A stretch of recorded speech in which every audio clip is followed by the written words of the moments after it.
अध्यात्म विज्ञान कोई धर्म या संप्रदाय नहीं है, ये स्पिरिचुअल साइंस है जो कुदरत के कानून पर आधारित है। ये विज्ञान पूरे ब्रह्मांड के सभी रहस्यों को उजागर करता है और जीवन के सभी पहलुओं को समझने के लिए एक नई दृष्टि देता है। इसी को आर्ट ऑफ विजन कहते हैं, दुनिया को देखने की एक नई दृष्टि, जो अध्यात्म विज्ञानी परम पूज्य स्वामी श्री कमलेशानंद जी के निर्देशन में सनातन सत्य का अनुसंधान कर हमारे जीवन को प्रकाशित करे। जय सच्चिदानंद।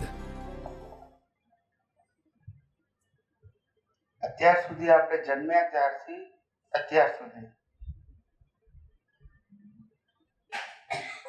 બાહ્ય જીવનને મહત્વ આપ્યું। કયા જીવનને? જેને આપણે સોશિયલ લાઈફ કહીએ છીએ। બીજું, જે આપણને જન્મતાની સાથે કુળ ધર્મ મળ્યો એને મહત્વ આપ્યું। રિચ્યુઅલ્સના ભાગ, જીવન જીવવાના ભાગરૂપે સોશિયલ લાઈફને મહત્વ આપ્યું। ધર્મ તરીકે કુળ ધર્મની રિચ્યુઅલ્સને મહત્વ આપ્યું। બરાબર છે? પણ આપણો મૂળ માર્ગ હતો સનાતન, સાંપ્રદાયિક નહોતો। સનાતન માર્ગમાં ડિવિઝન ના હોય અને ડિવિઝન માર્ગને સનાતન ના કહેવાય। સનાતનનો મતલબ હતો, છે અને રહેશે। સનાતનનો મતલબ એના બધા સિદ્ધાંતો સનાતન હોય, કોઈનો વ્યૂ પોઈન્ટ ના હોય। એ સનાતન ધર્મ આપણે ચૂકી ગયા અને એના કારણે આ હિન્દુ ધર્મની આ દશા થઈ। ડિવિઝન એન્ડ ડિવાઇડેડ ખ્યાલ આવ્યો? એનો ફાયદો ત્રીજાને મળે। એ સનાતન ધર્મ એ બહારથી દેખાતો ધર્મ નતો। શું કીધું? બહારથી એ દ્રષ્ટિનો ધર્મ હતો। કયો ધર્મ હતો?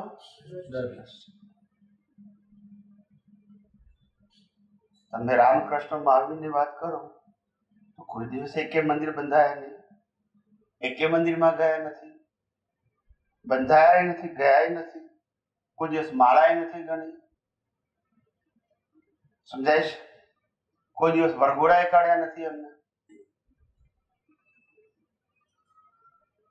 કોઈ ક્રિયાકાંડની વાતો નથી કરી, ધર્મગુરુએ કરી, એમને નથી કરી। હું મૂળ પુરુષોની વાત કરું છું, કારણ કે સનાતન ધર્મ હતો। સનાતન ધર્મ મન વચન કાયાનો ધર્મ આવતો જ નથી। એ દ્રષ્ટિનો ધર્મ છે, એ સ્વધર્મ છે। સ્વ એટલે આત્માનો ધર્મ, અને પ્રકૃતિ એ પર છે એટલે એને પર ધર્મ કહેવાય। પર ધર્મ એટલે પ્રકૃતિનો ધર્મ, સ્વધર્મ એટલે આત્માનો ધર્મ। આત્મધર્મ માટે આપણે બધા સનાતન ધર્મ વાળા છે, પ્રકૃતિના ધર્મમાં સાંપ્રદાયિક વાળા છે, એટલે બધા એનો જુદો હોય। હવે સમજી ગયા? અને આપણો વિષય છે સનાતન ધર્મ, એનું નામ છે આધ્યાત્મ વિજ્ઞાન, સ્પિરિચ્યુઅલ સાયન્સ। અને એ સાયન્સ ન સમજવાથી આપણા જીવનમાં આ આધિ વ્યાધિ અને ઉપાધિ છે, એની અંદર આપણે જીવી રહ્યા છે। અને આધિ વ્યાધિ ઉપાધિમાં પણ સમાધિ રહે, એનું નામ આધ્યાત્મ વિજ્ઞાન। ખ્યાલ આવ્યો? કોઈ પણ જાતનું ચિંતા ન થાય એનું નામ આધ્યાત્મ વિજ્ઞાન। ભીખ અને ભય ખલાસ થઈ જાય એનું નામ આધ્યાત્મ વિજ્ઞાન। દેહાધ્યાસ ખલાસ થઈ જાય એનું નામ આધ્યાત્મ વિજ્ઞાન। કર્તાપણું, ભોગતાપણું, માલિકીપણું ખલાસ થઈ જાય એનું નામ આધ્યાત્મ વિજ્ઞાન। એ વિજ્ઞાન શબ્દ એટલા માટે આવ્યો કારણ કે યુનિવર્સલ ટ્રુથ લો ઉપર આધારિત છે। સાંપ્રદાયિક કાનૂન ઉપર આધારિત યુનિવર્સલ ટ્રુથ લો. અને યુનિવર્સલ ટ્રુથ લો એવો હોય કે માનો કે ન માનો તોય લાગુ પડે. આ ભારત દેશનો કાનૂન ન માનવું તો લાગુ પડે કે નહીં? એમ કુદરતનો કાનૂન તમે ના માનો તોય, કારણ કે આ દુનિયા કોની છે? કુદરતની છે. તો કાનૂન કોનો હોય? હવે તમે કોઈ નથી માનતો તોય લાગુ પડશે. પણ એ આપણે જાણતા, એ જાણવું સમજાયું? એટલે પેલા અધ્યાત્મ વિજ્ઞાન શું છે એની મેં બેઝિક વાત કરી. હવે ધીરે ધીરે શરૂઆત કરીએ. આ વિજ્ઞાન કોઈ ધર્મ, સંપ્રદાય, ગુરુ, ભગવાન, રિચ્યુઅલ સાથે જોડાયેલું નથી. આ વિજ્ઞાન કુદરતના કાનૂન સાથે જોડાયેલું. કોનો કાનૂન? કુદરતનો. જે બધાને લાગુ પડે, કોકને લાગુ પડે? બધાને લાગુ. માટે એને સનાતન કહેવાય. બિન સાંપ્રદાયિક. કેવો? તમારી નાત જાત શું છે એમાં કુદરતના કાનૂનો કોઈ લેવા દેવા. તમને હવા, પાણી, ખોરાક કુદરત આપે છે, નાત જોઈ નથી આપતા. જીવ માત્રને અને પ્રાણી માત્રને આપે છે. હવાએ આપે, પાણી આપે, ખોરાક આપે. તમારું નાત જાત શું છે એને શું લેવા દેવા? હવે આપણે વિજ્ઞાનની સમજાવવાની શરૂઆત કરી. જીવ માત્ર સુખને ખોળે છે. શાને ખોળે છે? સુખ. કોઈને દુઃખ પસંદ નથી. આખી જિંદગી જેમ જેમ સમજણું થયા તેમ તેમ દુઃખના, સુખના સાધનો બદલાય છે, પણ ખોળે છે શું? સાધનો બદલાય ઉંમર પ્રમાણે, ગ્રેડ પ્રમાણે. ખ્યાલ આવે? યુવાની હોય તો દોડવાનું મન થાય, અને ઘર પણ હોય તો ઘરની અંદર કે છે કે આ રૂમમાંથી પેલા રૂમમાં જઈએ એટલે આપણે પર્યાય કહેવાય. જેમ જેમ ઉંમર થાય એમ જ થાય ને. આમ ઉંમરે ગયા હોય તેમ થાય કે આજે હું ઉંમરે ગયો ચાલીને. એ ઉંમરનું તકાજો છે, અને એને આનંદ થાય એમ કે હું આટલું ચાલ્યો એમ. એટલે દરેકની પરિસ્થિતિ પ્રમાણે સુખની અપેક્ષા છે, અને સુખની અપેક્ષા એ ખાલી માન્યતા છે, હકીકત નથી. આપણે જેને સુખ દુઃખ માનીએ છીએ ને એ ખાલી માન્યતા છે, હકીકત નથી.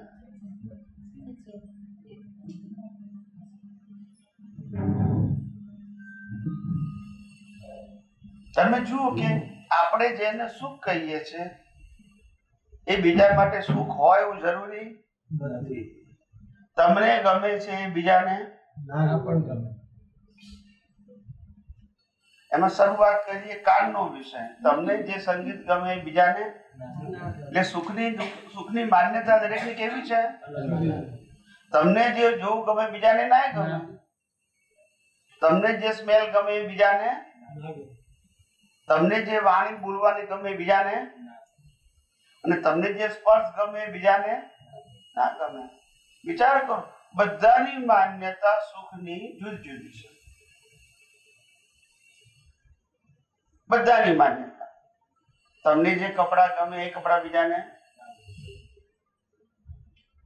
તમને જે ખાવું ગમે છે બીજાને. ખ્યાલ? એટલે આ દુનિયામાં ખરેખર સુખ અને દુઃખ જેવી કોઈ વસ્તુ નથી, ફક્ત તમારી માન્યતા. એ માન્યતા કેમ છે કે તમને જે કર્મનું ફળ કુદરત આપે છે એમાં તમારી માન્યતા કામ કરે છે, પણ ફળ ભોગવવું ફરજિયાત છે. બીજ નાખ્યું છે ગયા અવતારમાં, એટલે ફળ ફરજિયાત છે. કેવું છે? પછી એને ટાઇટલ તમારે જે આપવું હોય આપો, સુખ આપો કે દુઃખ આપો, પણ ભોગવો તો ફરજિયાત છે. પછી એ શ્રી રામ હોય, શ્રી કૃષ્ણ હોય કે મહાવીર હોય, બધાને ભોગવવું પડે. ફક્ત જ્ઞાનીઓ ટાઇટલ ના આપણે ટાઇટલ આપીએ, સુખ અને દુઃખ. એટલે આ જગતમાં સુખ અને દુઃખ હકીકત નથી, કારણ કે દરેક વ્યક્તિની બિલીફ અલગ અલગ છે. શું અલગ અલગ છે? એકને છોકરા નથી એટલે દુઃખી છે, બીજાને છોકરા છે એટલે દુઃખી છે. યસ કે નહીં?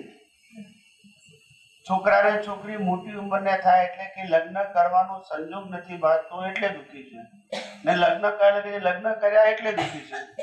બંનેની પોતપોતાની. યસ કે નો? ભણેલો નથી એટલે દુઃખી, તો કે નોકરી મળતી નથી. ભણેલો છે એટલે દુઃખી, તો કે એને નોકરી નથી મળતી. નોકરી મળે છે એ દુઃખી, તો કે પગાર હરખો મળતો નથી. પગાર મળે છે એ દુઃખી, તો કે પ્રમોશન નથી મળતું. અને પ્રમોશન મળે તોય દુઃખી, તો કે ટ્રાન્સફર થઈ જાય છે. અને ટ્રાન્સફર થઈ જાય તોય દુઃખી, કારણ કંપની બંધ થઈ ગઈ. એટલે દુઃખની કોઈ એક વ્યાખ્યા કે સુખની પણ કોઈ એક વ્યાખ્યા. આ મકાન બનાવ્યું બિલ્ડરે, તો બિલ્ડર શું કે છે? હું મકાન વેચું તારે સુખ મળે, ને ગ્રાહકને શું લાગે છે? હું લઉં તો સુખ મળે. બંનેની માન્યતા. આમાં કઈ સનાતન સત્ય? આ બેનો જ્વેલરી પહેરે છે તો ઝવેરી શું કે છે? હું વેચું તો સુખી છું. આ બહેનો કે છે મેં ખરીદીને પહેર્યો તો સુખી થઈ. બંનેની માન્યતા. જો સુખની કોઈ એક વ્યાખ્યા કે દુઃખની પણ કોઈ એક વ્યાખ્યા. મંદિરની બહાર કોઈ ભિખારી ઉભો હોય અને દિવાળી જેવો મોટો દિવસ હોય અને આપણે દર્શન કરીને બહાર આવ્યા હોય નવા વર્ષે, અને કોઈ ભિખારીને આપણે 100 રૂપિયા આપીએ તો એને સુખ લાગે કે દુઃખ? સુખ લાગે. અને એ જ મંદિરની બહાર કોઈ 1 કરોડ રૂપિયાની ગાડીમાં આવ્યું હોય ફેમિલી સાથે, એ લોકો મંદિરમાં દર્શન કરીને બહાર આવે, એને 100 રૂપિયા આપું તો નોટ એક છે, આપનારો એક છે, લેનારા જુદા છે. અને બંનેની માન્યતા. તો સુખ દુઃખ એ હકીકત છે કે માન્યતા છે? ખ્યાલ આવ્યો? 3 દિવસના ભૂખ્યા માણસને જે આપ્યું હોય એનાથી ખુશ થઈ જાય. ખ્યાલ આવ્યો? અને ઘરમાં જે રહેતા હોય ને જે આપીએ એમાં દુઃખ લાગે. આજે આ નથી બનાવ્યું, આજે આ બરાબર નથી બનાવ્યું, તો મીઠું ઓછું છે, મરચું ઓછું છે. ખ્યાલ આવ્યો? દરેકની પોતપોતાની સુખ દુઃખની માન્યતા છે. હકીકતમાં આ દુનિયામાં સુખ દુઃખ જે કોઈ વસ્તુ ફક્ત કર્મનો હિસાબ છે, અને હિસાબ રામકૃષ્ણ મહાવીરે પણ ભોગવવો પડે. સુખ દુઃખ એ તમે આપેલા ટાઇટલ છે. ખ્યાલ આવ્યો? ઉંમરલાયક માણસ હોય અને આપણે 80 વર્ષે એમ કહીએ કે હવે તમારું ઉપર જવશે કે નહીં, તો કે હજુ તો સેન્ચુરી પૂરી કરવાની છે. ખ્યાલ આવ્યો? ને બીજા 85 વર્ષના હોય ઘરડા વ્યક્તિને આપણે કહીએ કે હજુ કેટલું જીવવું છે, અરે કે હવે ભગવાન ઉપર લઈ લે તો સારું. બંનેની માન્યતા કેવી છે? સમજાય છે? પેલાને મારી જીવવાથી સુખ લાગે છે ને પેલાને મરવાથી સુખ લાગે છે. દરેકની માન્યતા.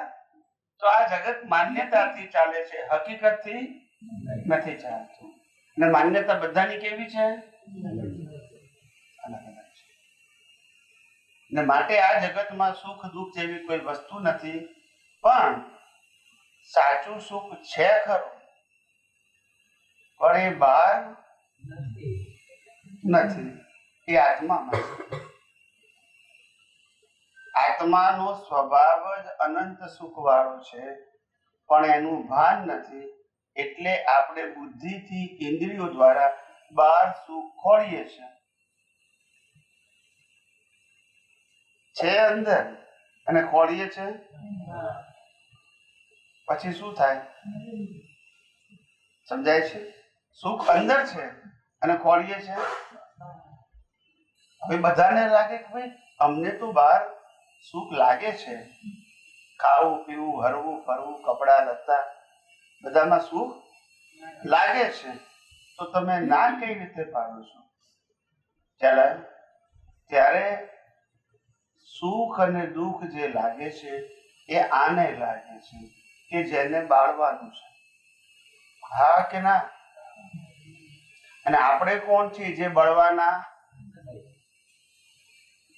સમજાય છે? આપણે બળી જઈએ તો પછી પુનર્જન્મ થાય? આપણે બળી જઈએ તો પુનર્જન્મ થાય? આ જે બળવાનું છે એને લાગે છે શુદ્ધ, પણ માનીએ છીએ કે મને લાગે છે એ ભ્રાંતિ છે. એટલે આ જગતમાં સુખ દુઃખ જોઈ તે વસ્તુ નથી. સુખ એ કેવળ આત્માનો સ્વભાવ છે. એ મેળવવાની વસ્તુ નથી, અનુભવવાની વસ્તુ છે. એ બહાર નથી પણ માટે મેળવવાનું નથી, પણ શું કરવાનું છે? અનુભવવાનું છે. સમજાયું? હવે ઘણા બુદ્ધિશાળી માણસોને એવું લાગે કે ભાઈ આત્મા ની તમે વાત કરો છો પણ આપણે તો જોયું નથી, પુનર્જન્મની વાત કરો છો પણ આપણી પાસે કોઈ સાબિતી નથી. ખ્યાલ આવ્યો? કર્મનો સિદ્ધાંત કહો છો પણ કર્મ કેવી રીતે લાગુ પડશે એ આપણને ખબર પડતી નથી. હવે ખ્યાલ આવે ને? તો અંદર આવું તો આવતા ખુરશી છે, બસ તમે બેસી રહેવાનું.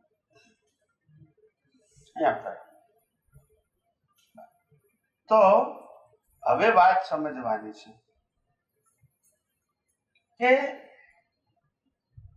આપણને શંકા જાય કે આત્મા હશે કે નહીં, પુનર્જન્મ હશે કે નહીં, કર્મના સિદ્ધાંત જેવું હશે કે નહીં, એવી શંકા જાય.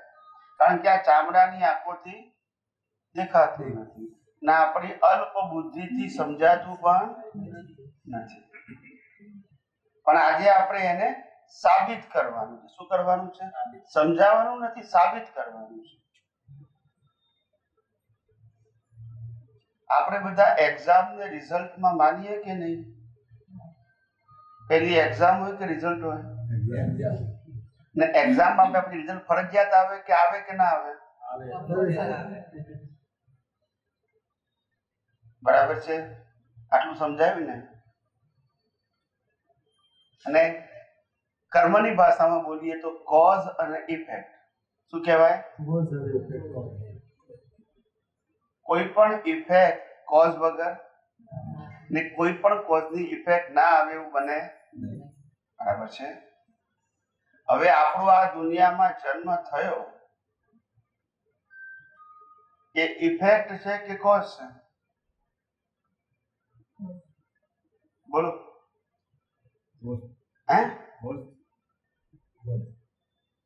એમને જન્મ થઈ ગયો બીજ વગર? આપણો જન્મ થયો એની પાછળ કોઈ કારણ ખરું કે એમને જ? તો પછી એને ઇફેક્ટ કહેવાય કોઝ કહેવાય? બોલો. સમજાયું? ગયા અવતારના કર્મનું એટલે આજે ઇફેક્ટ કહેવાય, જન્મ્યા. કોઝ ના કહેવાય. કોઝ ક્યારે કર્યા હતા? એની આજે શું આવી? એટલે પહેલા કર્મનો સિદ્ધાંત સાબિત થયો કે નહીં? પછી પુનર્જન્મ સાબિત થયું કે નહીં? પછી આત્મા સાબિત થયો. આત્મા સાબિત થયો.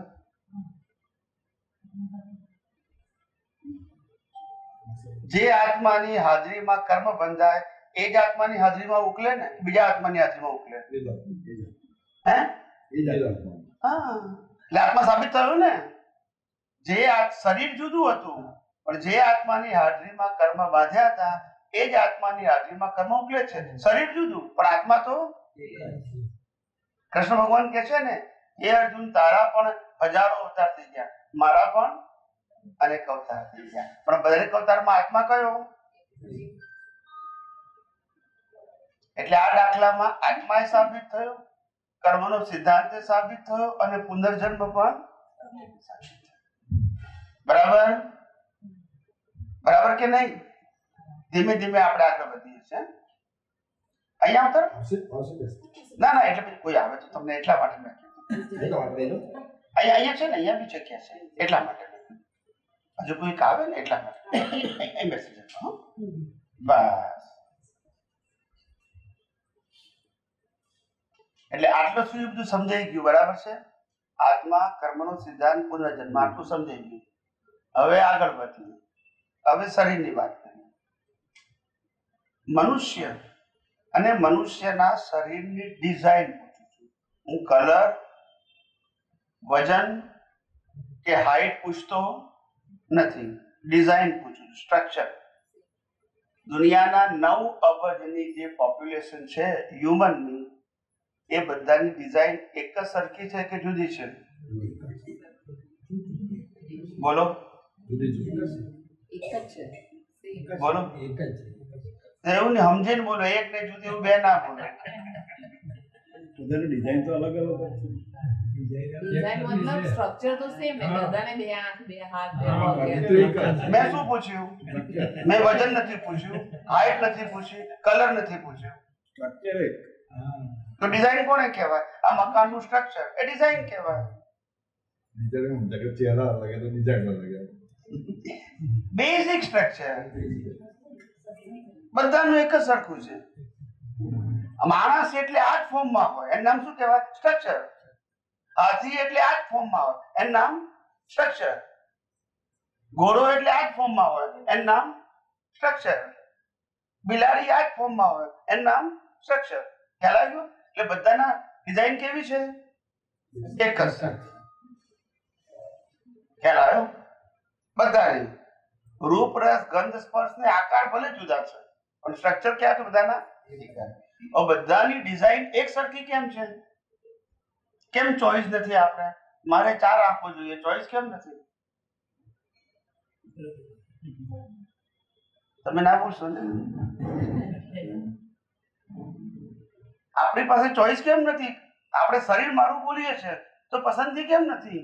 આ ઘર મારું છે તો પસંદગી છે, ગાડી છે તો પસંદગી છે, ડ્રેસ લાવો તો પસંદગી છે, તો મારા શરીરમાં મારી પસંદગી કેમ નહીં? ભગવાન ઈચ્છાથી આપણી પસંદગી કેમ કહેવાય? તો પછી આ શરીર ભગવાનનું છે કે આપણું છે? ભગવાન ઉદ્ધત.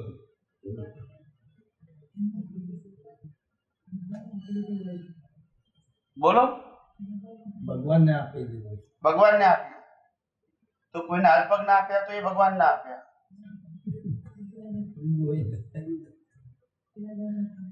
શરીર ભગવાને આપ્યું કે તમારા કર્મને આધારે મળ્યું?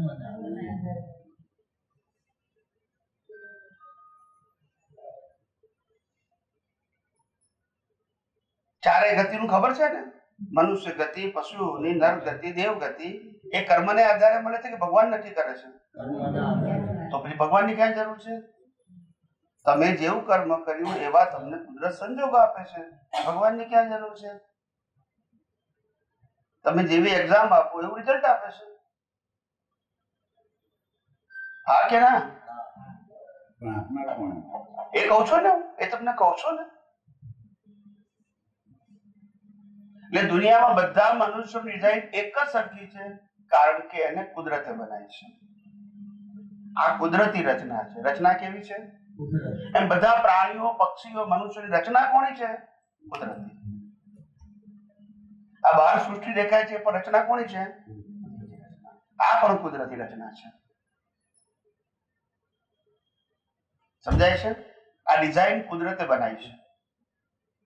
પછી એવા ફિઝિકલ બોડીની વાત કરું છું. પેલું સ્ટ્રક્ચર કીધું, હવે ફિઝિકલ બોડીની વાત કરું છું. આ બોડી પંચ મહાભૂતની બની છે. પૃથ્વી, જળ, વાયુ, અગ્નિ, આકાશ. એ પંચ મહાભૂત કોના છે? કોના છે?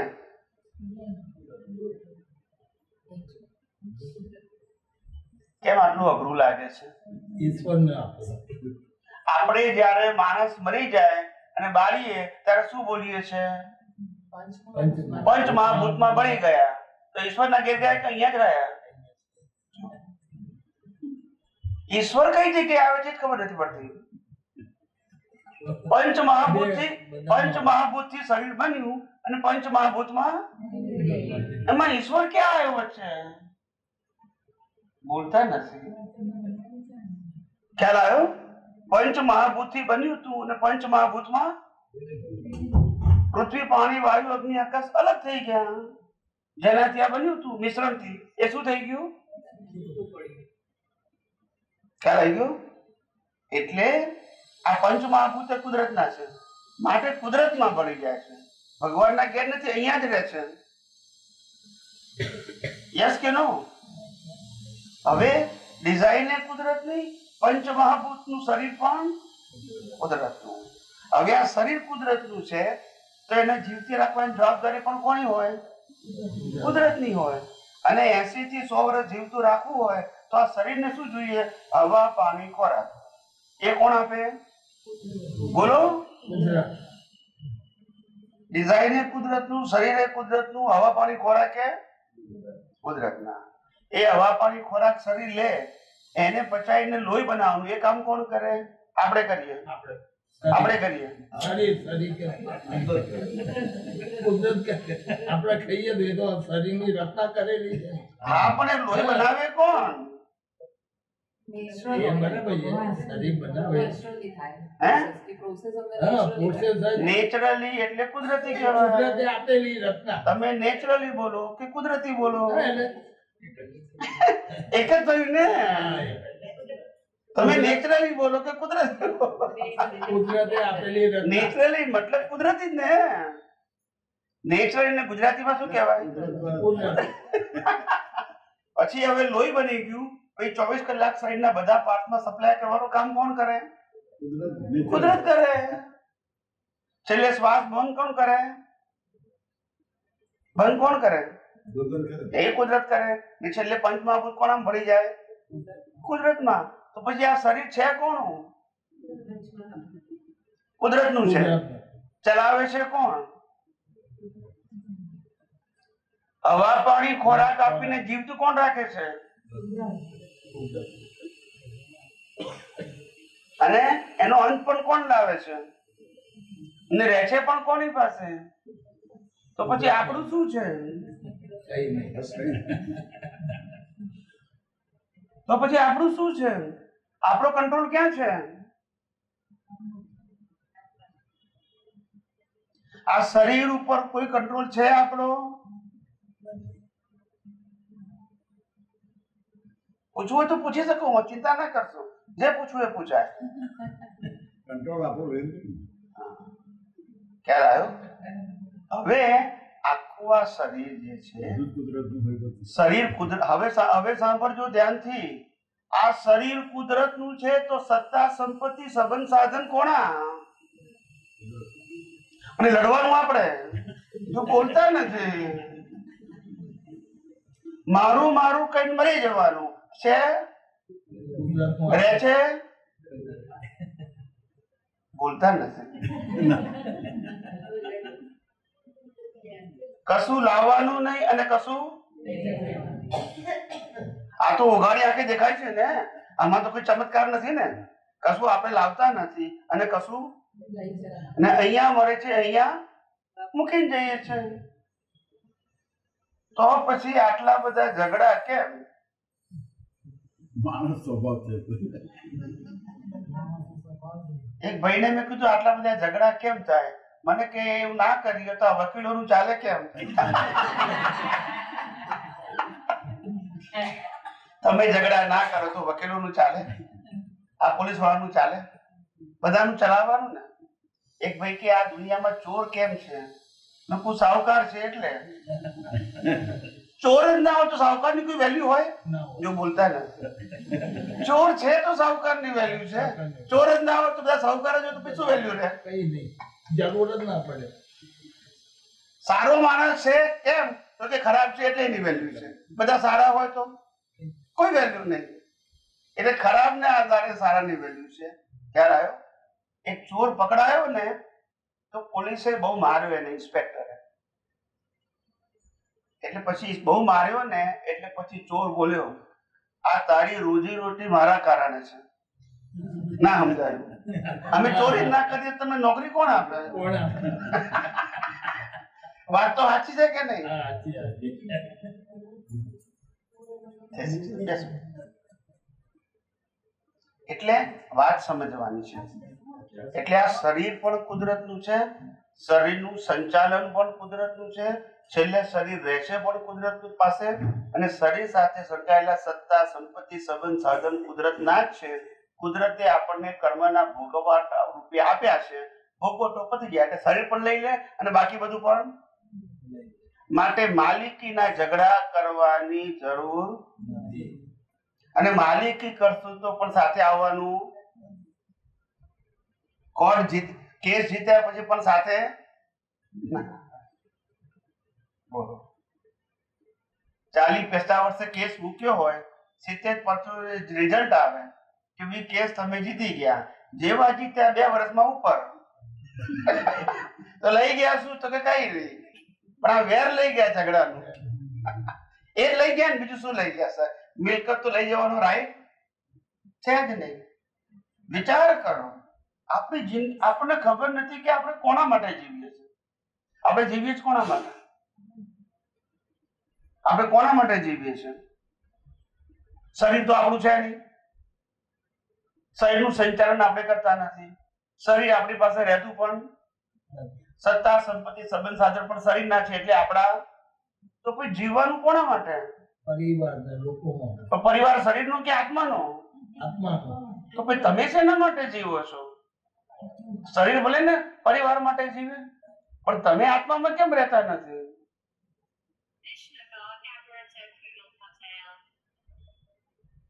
તમે આત્મા માટે કેમ રહેતા નથી? સમજાયું હું શું કહું છું? મન જે ચંચળ એટલા માટે.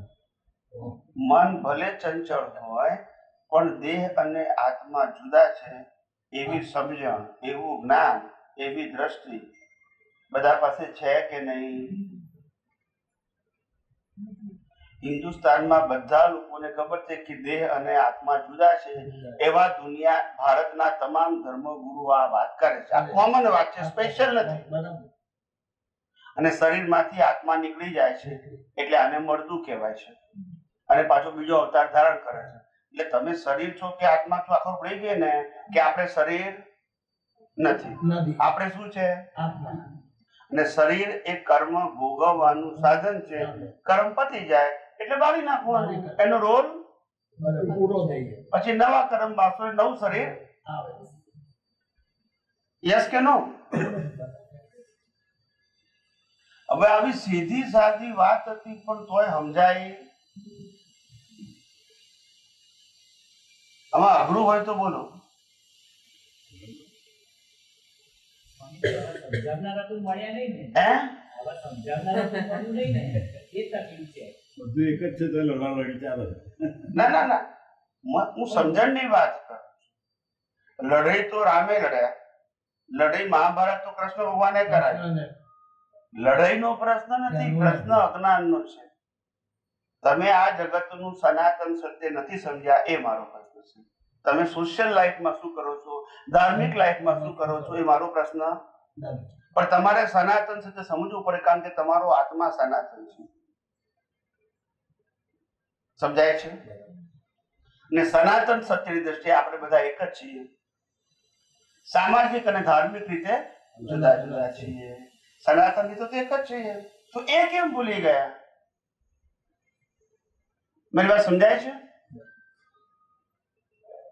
લાખો અવતાર થશે પણ આત્મા તેનો એક જ. તો કિંમત આત્માની કે શરીરની? આત્માની. અને કરીએ છે શરીર માટે. સ્વામીજી, કૃષ્ણ ભગવાને કીધું પર ધર્મ હોય એ આ જ એ આનો ધર્મ. એ જ વાત થઈ. પણ આપણે કૃષ્ણ ભગવાનને રોજ પૂજા કરીએ છીએ, પણ એમને કીધું એ આપણને સમજ નથી પડી. એટલે તો કીધું કે આ બધા ચોપડવાની પી ગયા.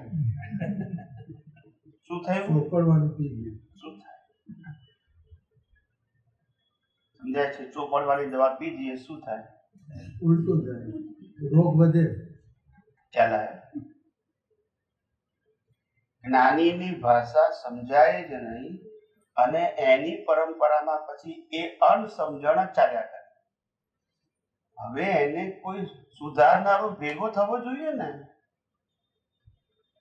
બધા એક જ મત ના હોય. હે? બધા એક જ મત ના હોય એટલે પછી સુધારનારો રહે જ. એ સંપ્રદાયમાં એક મત ના હોય, બીજા સંપ્રદાયમાં પાછા બીજા મત ના હોય. પણ સનાતન ધર્મમાં તો આપણે બધા એક જ છીએ. તો મૂળ ધર્મ આપણો હતો સનાતન. ભગવાન મહાવીરે પણ સનાતન ધર્મની વાત કરી, ભગવાન કૃષ્ણએ પણ સનાતન ધર્મ, ભગવાન રામે પણ સનાતન વાત, શિવે પણ સનાતન ધર્મની વાત કરી. કારણ કે સનાતન ધર્મ તો એક જ છે. સાંપ્રદાયિક ધર્મો અલગ હોય, એની બ્રાન્ચીસ અલગ હોય, એના ગુરુ અલગ હોય, એની માન્યતાઓ બધાની એક જ ધર્મમાં પાછા અનેક સંપ્રદાયો. સ્વામીજી એની સાબિતી જ આ ત્રિમંત્ર છે ને, સનાતન ધર્મ હતો એની સાબિતી જ આ ત્રિમંત્ર. ત્રિમંત્ર છે, પણ એ ત્રિમંત્રની સાબિતી માટે જ્ઞાની પુરુષે નમ્ર પ્રયાસ કર્યો છે કે આપણે બધા યુનાઇટેડ છે શેમાં? સનાતન ધર્મમાં. ને આપણે ભૂલી ગયા છે આ ધર્મના ઝઘડાને કારણે. સમજાય છે? આ પ્રકૃતિના ધર્મમાં સ્વધર્મ ભૂલી ગયા કે જે આપણો ધર્મ છે. આના ધર્મને આપણે કોઈ લેવા દેવા અને બાળી નાખો એટલે પતી ગયું. પછી આ જૈન, વૈષ્ણવ, શિવ, સ્વામિનારાયણ ગમે તે હોય, બાળી નાખો ને પછી. યસ કે નો? કુળ ધર્મ એટલે જન્મજાત પ્રાપ્ત થાય તે. જન્મે કોણ? શરીર કે આત્મા? આત્મા જન્મે. તો ધર્મ કોનો પછી કહેવાય? શરીરનો. ને આપણે કોણ છે? તો ભાઈ આપણો ધર્મ એક હોય કે જુદો હોય? શરીરનો ધર્મ અને આત્માનો ધર્મ એક જ હોય. શરીરને ખાવાનું, પીવાનું હોય, જન્મવાનું, જીવવાનું, મરવાનું હોય, એ આત્માને હોય. તો બંને ધર્મ કેવા છે? એક કે જુદા? તો મેં કેમ બોલ્યા? આટલી પાયાની વાત આપણે સમજ્યા નથી આટલા વર્ષે. પણ આમાં કોઈ ધર્મ સંપ્રદાય આવે છે? આજ નથી સમજ્યા આપણે જે સમજવાનું હતું. ખ્યાલ આવ્યો? જે સમજવાનું. આપણું આયુષ્ય 60, 70 કે 80 વર્ષનું છે, બરાબર છે? અને માણસ મોહને કારણે, અજ્ઞાનને કારણે એની સંપત્તિ કેટલી વધે છે એ વિચારે છે. ના સમજાય? સંપત્તિ કેટલી વધે 80 વર્ષે, અને કુદરતે નક્કી કરે કે એના શ્વાસ કેટલા બાકી છે. બોલતા નથી. સંપત્તિ ગણવાથી હાથે આવવાની.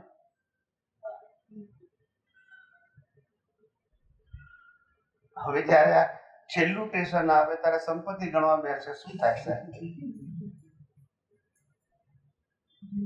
છેલ્લું સ્ટેશન બધાનું એક જ હોય, જુદું હોય? ખ્યાલ આવ્યો? એક ભાઈએ પ્રશ્ન પૂછ્યો હતો.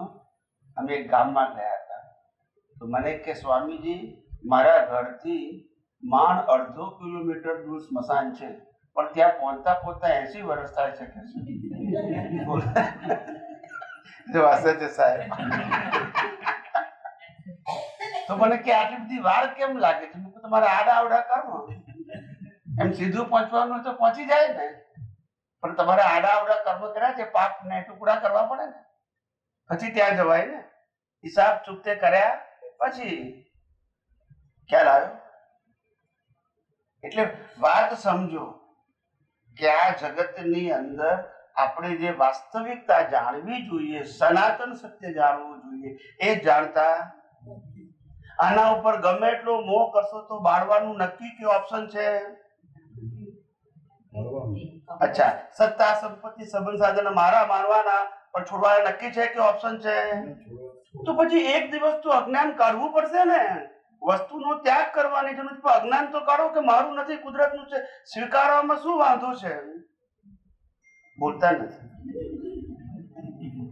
આ શરીર સહિત સત્તા, સંપત્તિ, સંબંધ, સાધન કુદરતના છે, એવું જીવતા સ્વીકારવામાં શું વાંધો છે? બોલો ને. મારું થાય એટલે એમ નહીં, હું શું કહું છું, સ્વીકારવામાં શું વાંધો છે? હું ત્યાગ કરવાનું ક્યાં કહું છું, છોડવાનું ક્યાં? તો પણ સ્વીકારો ને, કારણ કે આ તમારું નથી એ તો તમને સમજાવવાનું છે, હકીકત છે. એમાં કોઈ ઓપ્શન છે કોઈ? તો આપણે એક્સેપ્ટ કરવાનું શું હતું કે હા ભાઈ આ શરીર કુદરતનું છે, સત્તા, સંપત્તિ, સંબંધ, સાધન જે અણી હાથે જોડાય છે એ પણ સ્વીકારવામાં શું વાંધો છે? આપણે ક્યાં છોડવાનું કહીએ છીએ? પણ અજ્ઞાન તો કાઢો. આ અજ્ઞાનને કારણે કર્મ બંધાય છે. ક્રિયાથી કર્મ નથી બંધાતા. સમજાય છે? કર્મ અજ્ઞાનથી બંધાય છે, ક્રિયાથી નહીં. જન્મથી મોત સુધી આ મન વચન કાયાનું જીવન એ ગયા અવતારના ફળ રૂપે કુદરતી રચના છે. તમારા હાથમાં કશું નથી. આ શ્વાસ લેવાની સ્વતંત્ર શક્તિ પણ કોઈ જીવ પાસે નથી. છે કોઈની પાસે? ઘણા કે છે પણ અમે શ્વાસ લઈ શકીએ છીએ ને, તો કે નહીં? ઓક્સિજન લેવો પડે ને તો ના, ઓક્સિજન નો સવાલ નથી, પણ તમે શ્વાસ લેતા હોય તો રાતે ઊંઘી ગયા પછી કોણ લેશે? તો દિવસે કોણ લેશે?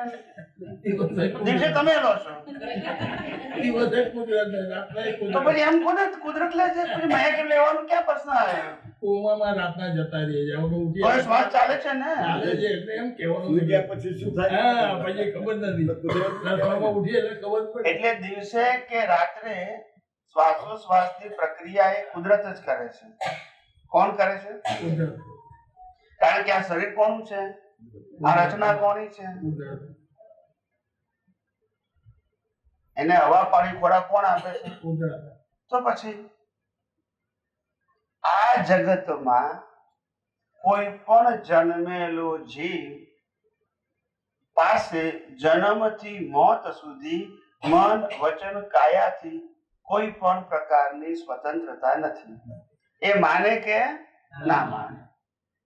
આ કુદરતનું કાનૂન છે ને સનાતન સત્ય છે, સાંપ્રદાયિક સત્ય નથી. આ આજે સ્વીકારો કે લાખ અવતાર પછી સ્વીકારો? સ્વીકારવું શું કીધું? પડશે. હા, કૃષ્ણ ભગવાનને રામ ભગવાન એમના લાઈફમાં જે થતું હતું એ એમના કંટ્રોલમાં હતું. કોઈના નથી પછી બોલ્યો પછી પછી એમાં અપવાદ ક્યાંથી આવી ગયો? થતું હતું વનવાસ કઈ થાય? અરે એમના થતું હોત, પોતાના કંટ્રોલ હોત તો દુર્યોધન ને સમજાઈ ના શક્યા હોત? હા, એમને તો ખબર જ હતી. કૃષ્ણ ભગવાનનો જન્મ થયો તો જેલ એમની જાતે ખુલી ગઈ ને એવું પણ જેલમાં કેમ થયો? જેલમાં જ થયું એમને. રાજા હોવા છતાંય એમને દુઃખ મહેલમાં ના ભોગવવું થવું જોઈએ? પડ્યું. રાજા હોવા છતાંય એમને દુઃખ છે ભોગવવું કોઈની પડ્યું. પાસે સત્તા? એ તો આ રાજાનો દુનિયામાં પુત્ર. જન્મેલા કોઈ પણ જીવ પાસે, આની સત્તા નહીં. હા, આ દુનિયામાં જન્મેલા કોઈ પણ વ્યક્તિ પાસે, કોઈ પણ જીવ પાસે મા બાપ નક્કી કરવાની સત્તા નથી, ભાઈ બહેન નક્કી કરવાની સત્તા, નથી, રહેવાનું ઘર નક્કી કરવાની સત્તા, નથી, ધર્મ કયો મળશે એની સત્તા, નથી, ગામ કયું મળશે એની સત્તા, નથી. પડોશી કયો મળશે એની એ સત્તા, ખબર નથી. મામા કાકા ફૈબા ફુવા કોણ મળશે એની સત્તા? અરે તમારા નામ પાડવાની પણ સત્તા તમારી પાસે નથી. બોલતા નથી. નહીં, સત્તા કઈ છે એ મને કહો. આ શ્વાસ બંધ કરવાની સત્તા છે? તો તમારી પાસે કઈ સ્વતંત્રતા છે એ બતાવો મને. ખાલી માની બેઠા છે. ખાલી માની લો. માનવાથી શું થાય? સમજાય છે કે નહીં? આપણી પાસે કોઈ પણ સત્તા કે સ્વતંત્રતા છે કોઈ જગ્યાએ? શ્વાસ લેવા સુદ્ધાની નથી.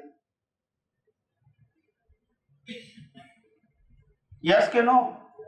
ને આપણે શું માની બેઠા છે? મેં આમ કર્યું, પેલા એ આમ કર્યું. બસ આ જ અજ્ઞાનતાથી રાગ દ્વેષ કરીને કર્મ બાંધીએ છે. પણ આ જ બધી વસ્તુ સનાતન સત્યમાં જાણો તો કુદરતી રચના છે. રચના કોની છે? અને કેમ કુદરતી રચના કરી? ગયા અવતારના કર્મના ફળ રૂપે. એની પસંદગી નથી, એ બીજનું ફળ આપે છે, કોઝની ઇફેક્ટ આપે છે. યસ કે નો? ખ્યાલ આવ્યો? આજકાલના યુવાનો શું માને કે અમે છોકરા છોકરીઓ પસંદ કરીને લગ્ન કરીએ છીએ. યસ કે નો? પણ લગ્ન એ પસંદગી નથી. લગ્ન એ કર્મના ભોગવટા માટે ભેગા થવા માટેની સિચ્યુએશન છે. જેની સાથે કર્મનો હિસાબ ના હોય એની સાથે લગ્ન થાય ના થાય. એટલે લગ્ન પસંદગી નથી, લગ્ન એ પરિણામ છે. શું છે? જેની સાથે હિસાબ હશે એની હાથે જ થશે. બંધ કરી. કર્યા કોણ? પણ બીજા કોઈ કર્યા કોણ? કેમ આમ કરો છો? અને એની વોઇસ બંધ કરી નાખો. પણ તો ફરી આવશે. ના ના, વોઇસ બંધ કરો. એટલે સમજવાની જરૂર છે. ખ્યાલ આવ્યો? અજ્ઞાન માન્યતાથી ક્યાં સુધી જીવીશું? અજ્ઞાન માન્યતાથી. જ્યાં શરીરે આપણું નથી તો બીજું શું આપણું હોય શકે એમ કહું.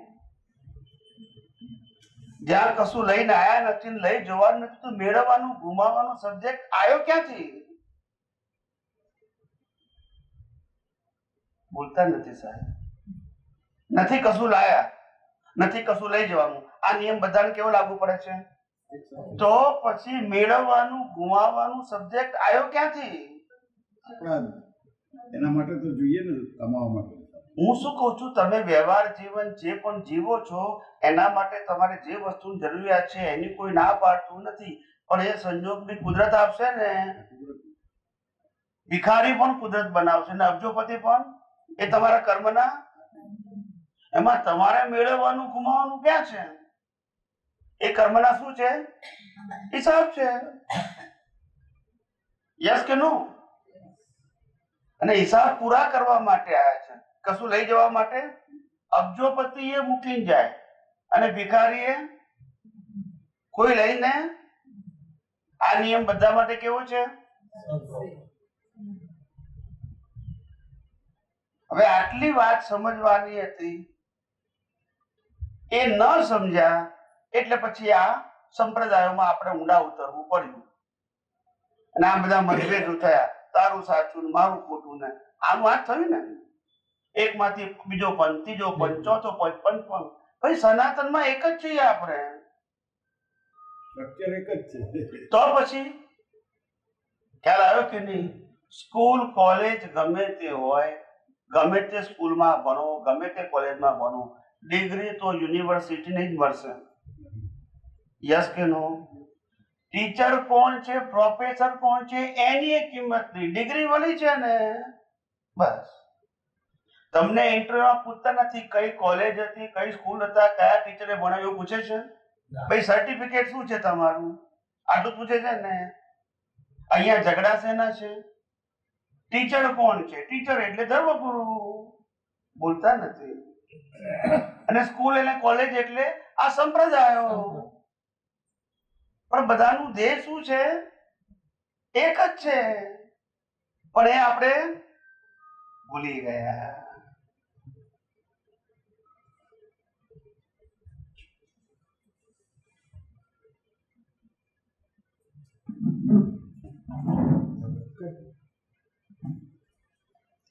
તમે અહીંયા આવતા રહો ને. આમથી પેલું અહીંયા આવી જશો, અહીંયા આવી જશો. ના ના, મદદની વાત નથી. તમે બેજાવ, તમે બેજાવ. આપ આગળ આવો. કઈ છે વાત? હા, હમણાં બેસી જાઓ. એટલે વાત સમજવાની હતી. જે સમજવાની હતી એ ના સમજ્યા, ને ના સમજવાની હતી એ પાકી કરી નાખી સમજી સમજીને. બોલતા નથી. આખી જિંદગી બોલે મારી વાઈફ, મારી વાઈફ. તો મૂકીને કેમ જાઓ છો? જો બોલતા નથી, લઈને જાઓ ને. મારા કર્મના હિસાબ પૂરા કરવા માટે વાઈફ અને હસબન્ડ છે, કોણ ના પાડે છે? પણ મારો સિક્કો લગાવવાની ક્યાં જરૂર છે? અને મારો લગાવો તો લઈને જાઓ ને પછી. તો કે લઈ જવાય તો નહીં, તોય મારે કહેવાય. તમે દુકાનમાં કોઈ જગ્યાએ પૈસા આપો 50 રૂપિયા અને તને વસ્તુ આપે તો કે દુકાનની બહાર નહીં લઈ જવાય, તો મારી કહેવાય? જો બોલતા નથી. ક્યાં સમજણ પડે? અહીંયા નથી પડતી. ત્યાં સમજણ પડે છે કે નહીં કે દુકાનમાંથી બહાર લઈ જઈએ તો જ મારી કહેવાય? ખ્યાલ આવ્યો? એમ અહીંયા દુનિયામાંથી લઈ જઈએ તો જ આપણે કહેવાય. નહીં તો આપણો હિસાબ પૂરો થાય એટલે ચાલવા માંડવાનું. મારી કહેવાનો મતલબ નથી હિસાબથી કુદરતે ભેગા કર્યા, હિસાબ પૂરો થાય એટલે પતી ગયું. પછી મા બાપ સાથેનો હિસાબ હોય, ભાઈ બહેન સાથેનો હોય, પતિ પત્ની સાથે, બાળકો, સગાવાલા, મિત્રો, બધા હિસાબથી ભેગા થાય. હિસાબ પૂરો થાય એટલે છૂટા પડે છે. એમાં કોઈ જગ્યાએ માલિકી છે જ નહીં, કોઈ નહીં. પણ આ જ અજ્ઞાન છે અને એને કારણે રાગદ્વેષ થાય છે. શું થાય છે? લઈ જવાનું કશું છે નહીં. ખ્યાલ આવ્યો? આપવાનું કશું નથી. હમણાં સ્ટોક માર્કેટમાં એક બી મોટું સ્ટોક માર્કેટ વાળો બોમ્બેનો છે, એને 15 કરોડ 20 કરોડ નુકસાન થયું અઠવાડિયામાં. તો હું મોટો છે 200-500 કરોડ વાળો. તો એનો મને ફોન આવ્યો કે સ્વામીજી એક અઠવાડિયામાં જ કહે છે 20 કરોડ ઓછા થઈ ગયા કહે છે. ત્યારે મેં કીધું ભલા આદમી આપ્યા પછી ગયા ને લઈને ક્યાં આવ્યો તો? જો બોલતા નથી. લઈને આવ્યો તો લઈને જવાનું છે તો પછી ઉપાધિ છે ને છે. અહીંથી મળેલા અહીંયા જ ગયા ને, અને નહીતર મૂકીને વધે તો લઈ જવાના ખરા, આચરવાના ખરા. સિક્યુરિટી ગાર્ડ ની જેમ લઈ જવાના. ઘણા માણસો તો હું જોઉં છું, મેં કહું તમે માલિક છો કે સિક્યુરિટી ગાર્ડ છો? મને કે કેમ આવું કહો છો? મેં કહું વાપરતા તો છે નહીં, હાચવો છો અને પછી મૂકીને જવાનું. તો ગાર્ડ જ કહેવાય કે બીજું કઈ? જો બોલતા નથી. સિક્યુરિટી ગાર્ડ ને વાપરવાનું, હાચવવાનું જ હોય, અને હાચવવા માટે પગાર મળે. અહીંયા રાભા રોટી શાક મળે, બીજું શું? યસ કે નો? માલિક છે ને આપણે. આ દુનિયામાં કોઈ વસ્તુનું કોઈ માલિક જ નથી. શરીરનું નથી કે આ સત્તા સંપત્તિ કોઈ માલિક નથી. હિસાબ પૂરો થાય એટલે વિચાર કરો ને ઝઘડા કેવા છે. એટલે આ અજ્ઞાન છે. શું છે? આપણે હિસાબ પૂરા કરાયા છે, એમાંથી કોઈને આપવાનું હોય ને કોઈને તો પછી બધા હાથે હિસાબ સરખા હોય. વહુ હોય ઘરમાં, વહુ આવે તો કે શું લાવે છે એ જોઈએ આપણે. દીકરી હોય તો શું આપીએ છીએ એ જોઈએ. આ બંનેના શું છે? હિસાબ. બધાના હિસાબ સરખા હોય તો આમ ટેલી કરવા જે થાય. દરેક ના 4 ભાઈઓ ચા પીમાં એક પીનાનું દર આપ્યું, જેને ઓછું આપીએ એ હિસાબ છે. આ દુનિયા હિસાબથી ચાલે છે. શેનાથી ચાલે છે? હિસાબ. એ કુદરતનો કાનૂન છે, એનાથી દુનિયા ચાલશે. કોઈની મરજીથી નહીં ચાલે. રાજા હોય કે રંક હોય, કાનૂન બધાને એક જ લાગુ પડશે. ને શ્વાસ બંધ થાય એટલે ઉપર જવું જ પડે. અને શ્વાસ બંધ પણ આપણે કરવાનો. એ તમારા કર્મનો હિસાબ પતી જાય એટલે શ્વાસ આ મશીન પાછું કુદરતને આપી દેવાનું. પંચ મહાભૂતનું બનેલું છે, એ પંચ મહાભૂતમાં વિલીન થઈ જાય. યસ કે નો? તો ઘણા માણસ શું કહે કે સાહેબ અમે ભવિષ્યની ચિંતાને કારણે પૈસા વધારે ભેગા કરીએ છીએ. કઈ ચિંતા? ભવિષ્ય. મેં કીધું 75 વર્ષે ભવિષ્ય જુઓ છો?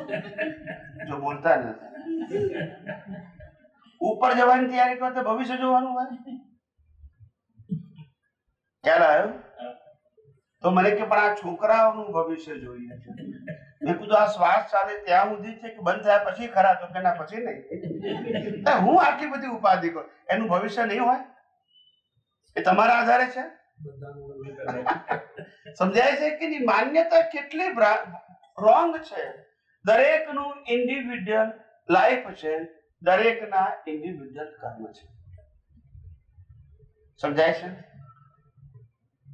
અને કોમન જેટલા કર્મ છે ત્યાં આપણે સાથે છે. ઇન્ડિવિડ્યુઅલ કર્મ બધા કેવા છે? અલગ અલગ છે. સમજાય છે? બધાના હિસાબો અલગ અલગ છે. એ ઇન્ડિવિડ્યુઅલ બધાના અલગ છે. સાથે લાગે પણ છે નહીં. મેં કીધું આ 75 વર્ષે હવે ગણ કરો છો ને, એટલે ધારો કે 50 કરોડ હશે ને તો મળતી વખતે 50 કરોડ નું દુઃખ થશે. ક્યાં મૂકવાના? હવે ગયા, બોલતા નથી. 5 કરોડ હશે તો એટલું દુઃખ થશે, 5 લાખ હશે તો એટલું દુઃખ થશે, અને લોન હશે તો નહીં થાય. ના થાય. જોઈન્ટ નામ હોય તો હોય ને, ભરવી પડે. પણ સિંગલ નામ હોય તો ક્યાંથી ભરવી પડે? મરે એટલે પતી ગયું. જોઈન્ટ નામ હોય તો ભરવી પડે. બોલો. એટલે બહુ હાચવ કરવાની જરૂર નથી. સાચું ખોટું જેટલા વધારે ભેગા કર્યા છે એટલું વધારે દુઃખ થશે. ભોગવ્યું એટલું આપણું, ભેગું કર્યું એટલું બીજાનું. અને ભેગું કરો છો ત્યાં તમે સિક્યોરિટી ગાર્ડ છો, ભોગવો છો ત્યાં જ તમે છો. બરાબર કે નહીં? ભેગું કર્યામાં તમે શું ભોગવ્યું? કઈ નહીં, ઉલટું વાંચવાનું. યસ કે નો? બીજું આગળની વાત કરું. અત્યાર સુધી આપણને એવું સમજાવવામાં આવ્યું કે આ ક્રિયા કરવાથી કર્મ બંધાય છે. શું સમજાવ્યું આપણને ધર્મમાં? કે ક્રિયા કરવાથી, શુભ ક્રિયા કરવાથી પુણ્ય બંધાય અને અશુભ ક્રિયા કરવાથી, એવું સમજાવ્યું ને આપણને? ખ્યાલ આવ્યો? હવે આ ભ્રાંતિ છે. ક્રિયા પોતે જ કર્મ ફળ છે. ફળનું ફળ ના આવે, બીજનું ફળ આવે ને.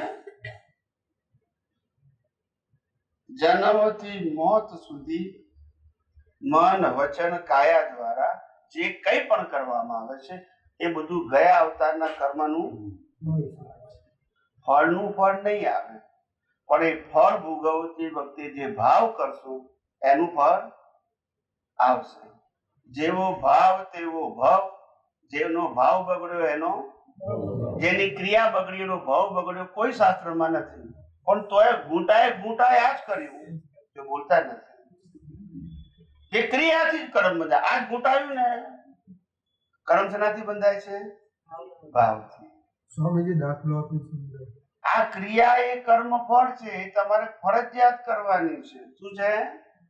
તમારી પાસે ચોઈસ. એ કર્મ ફળ છે, પણ ક્રિયા કરતી વખતે દાખલા તરીકે હું કોઈને હેલ્પ કરું છું, બરાબર છે, એ એનું પુણ્ય છે અને મારે આપવાના સંજોગ છે એટલે હું એને આપું છું, બરાબર છે. પણ મારા અંદર ભાવ હોય કે આ તો બહુ વારે ઘડીએ માગ કરતો હતી એટલે મેં આપ્યું, બાકી મારી ઈચ્છા નથી. તો તમારા ભાવ શું હતા? એ કર્મ બંધાય.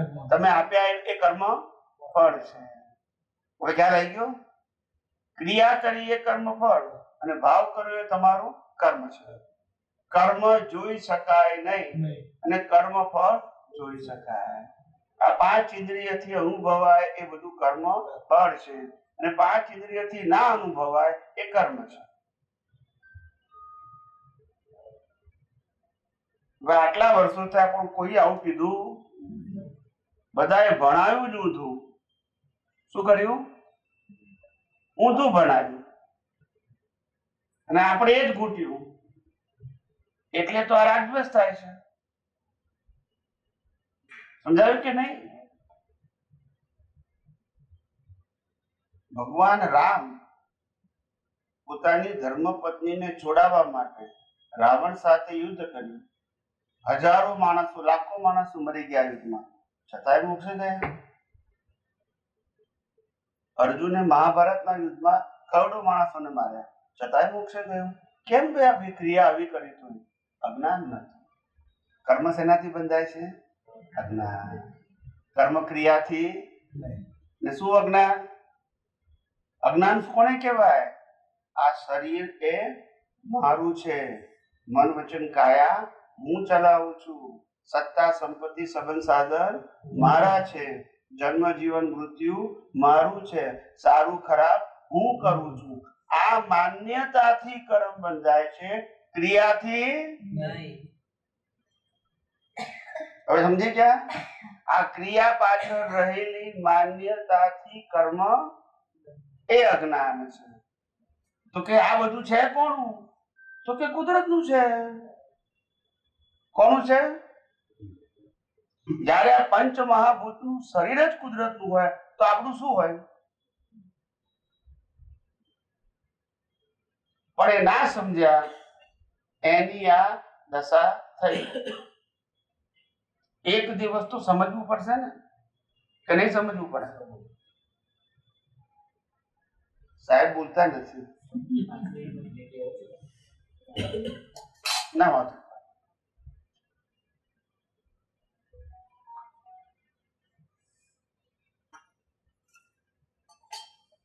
હવેથી પ્રશ્ન પૂછું. મેં તમને બેઝિક વાતો કરી નાખી. વિજ્ઞાન તો બહુ મોટું છે. તમને જાણીને આશ્ચર્ય થશે. જાણીને કે આ સત્સંગ ટીવી દ્વારા